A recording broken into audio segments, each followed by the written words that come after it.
por que, no momento de crise tão grande, a gente se bate com uma notícia desse tipo, que vai ser investido 1,5 bilhão num acelerador de partículas no Brasil? A gente fica com a curiosidade de que é muito dinheiro nesse momento para se investir nisso. O que que isso tem de diferente? Por que que isso... Qual a informação que a gente obtém a partir desse investimento? E o que a gente obtém a partir disso é luz. Que tipo de luz? A luz, ela tem várias formas, e a gente na área ciência chama isso de radiação, certo? A luz que está incidindo sobre mim aqui, que está na faixa da luz visível, tá certo? Que é esse pedaço marcado. Existe a luz do seu celular. É um tipo de luz, um tipo de radiação eletromagnética. Existe o raio-x, quando você faz um exame, é um tipo de luz, é uma radiação. Existe infravermelho, que é o controle, existe o controle remoto, esse aqui, por acaso. Então, existem vários tipos de radiação, e essa luz que sai de determinado acelerador, ela tem um conjunto de características particulares, que nos fornece um ferramental para análise de vários tipos de ciência. A gente pode atuar em quase todos os campos da ciência com essa luz, tá certo? E que luz é essa? Por que ela é tão cara? Por que a gente tem que investir 1,5 bilhão para produzir essa luz? Ops. Então, o que acontece? Essa luz é produzida a partir de uma corrente elétrica, como tem na nossa casa, certo? Só o início. Ela tem uma corrente elétrica, e essa corrente elétrica ela é injetada em um sistema, antes de produzir essa luz, que tem uma quantidade imensa, uma corrente altíssima. Quando ela é injetada nesse sistema, ela precisa ser acelerada, esses elétrons que estão ali na corrente, precisam ser acelerados até 99,9% da velocidade da luz. Tá? Quando a gente coloca nesse primeiro acelerador e leva ele a 99,9% da velocidade da luz, ela já está num patamar suficiente para que eu injete ela num anel principal, tá? E nesse anel principal, a gente produz o que é chamada radiação síncrotron. Ou seja, cada vez que esse feixe ele é curvado no ímã, você tem, quando os elétrons eles são curvados, eles mudam a direção, você produz uma radiação que é a chamada radiação síncrotron. Certo? E o que é essa radiação síncrotron? Ela engloba parte daquele espectro mostrado, e principalmente saindo do infravermelho até os raios-x, muito parecido com os raios-x, que são os que a gente faz exame e tudo mais. E aí, quando você cria um laboratório desse tipo, você produz essa luz, ela é produzida ao longo de uma estrutura circular, muito aproximadamente circular. E aí a gente monta um laboratório em que cada ponto desse amarelo que vocês estão vendo são estações experimentais em que vai ser dedicado para um determinado estudo de determinada amostra. Então, eu vou poder estudar em cada ponto desse... Cada estação dessa é uma estação que a gente vai estudar material biológico, biodiesel, todo tipo, fármacos, vários materiais diferentes. E eu vou começar dando alguns exemplos. O que a gente pode fazer? Esse aqui é um trabalho, a gente sabe, quem teve, não é bom, né, mas quem teve um caso de câncer na família, nós sabemos que é uma doença bem complicada. Só que ao longo de muitos anos, vem se desenvolvendo tratamento para isso. Então, em 2011, a gente pode ver, já se usava radiação síncrotron para fazer diagnóstico e tratar câncer. Ou seja, isso não é uma novidade. O nosso primeiro laboratório síncrotron ele vem de 1997 e ele está operando até hoje. E você já tem um conjunto de estudos feitos com isso. Só que depois que a gente trata o câncer, o que acontece? As pessoas ganharam, depois de um tratamento bem sucedido, ganharam uma sobrevida, que antigamente era de 5 a 10 anos, elas ganharam uma sobrevida que vai de 20, 30 anos. E o que acontece? Efeitos do tratamento do câncer. Quais são os tratamentos convencionais que nós conhecemos? A radioterapia e a quimioterapia. Mas será que para tratar esse câncer nós não temos efeitos secundários que acontecem? Temos. E é isso parte de um trabalho que eu desenvolvo na Universidade do Estado do Rio. O que a gente faz? O que essa técnica nos permite visualizar? O que eu estou vendo aqui é um mapa, é um mapinha que a gente cria. Depois que a gente faz o tratamento do câncer, e isso aqui são estudos realizados em ratos, tá? Que a gente primeiro precisa testar uns ratinhos, a gente induz o câncer.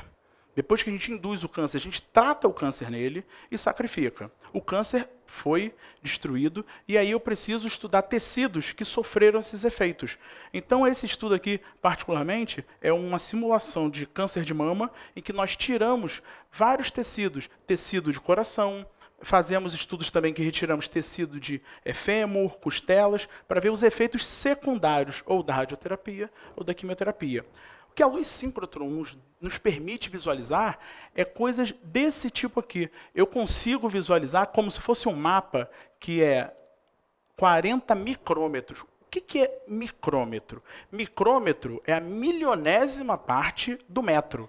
Então, eu consigo fazer uma visualização num tecido 40 por 40 micrômetros, que eu consigo saber exatamente a distribuição dos elementos químicos dentro desse tecido. E aí, cada elemento químico está relacionado com um tipo de futura patologia que o paciente pode ter. No caso, a gente faz no rato e depois isso é modelado para um paciente. Certo? Outro tipo de estudo que nós realizamos em colaboração com a medicina é fazer um tipo de estudo que a gente consegue visualizar dentro da estrutura de um cálculo renal. Isso é um cálculo renal em que eu faço uma microtomografia, parecido com a tomografia que nós fazemos no exame médico. Então, nós conseguimos visualizar todas as estruturas internas, diferentes densidades, dentro de um cálculo renal, podendo auxiliar futuramente médicos no desenvolvimento de técnicas para tratar esse material. Essa amostra ela foi retirada de um paciente, eu faço um estudo in vitro, que é fora do paciente, e que posteriormente podemos fazer esse estudo em vivo, certo? Fazer diretamente no paciente. Então, eu estudei uma técnica que foi a fluorescência de raio-x e a microtomografia de raio-x. A gente pode combinar essas técnicas.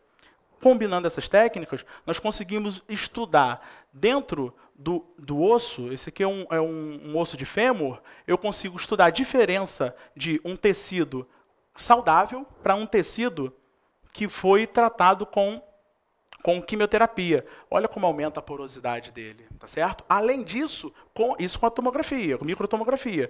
Além disso, eu consigo visualizar como os elementos químicos se distribuem em torno do osso. Olha só como eu tinha uma determinada quantidade de cálcio aqui, e depois de tratado, há uma redução de cálcio. Quanto mais roxo aqui, azul, é que mais cálcio tem.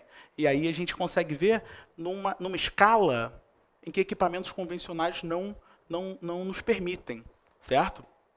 Então, é só isso? Tem mais coisa? A gente consegue atuar em áreas que são até mais complexas de visualização. Por exemplo, quando a gente produz um fármaco, esse fármaco ele tem a finalidade de tratar uma doença.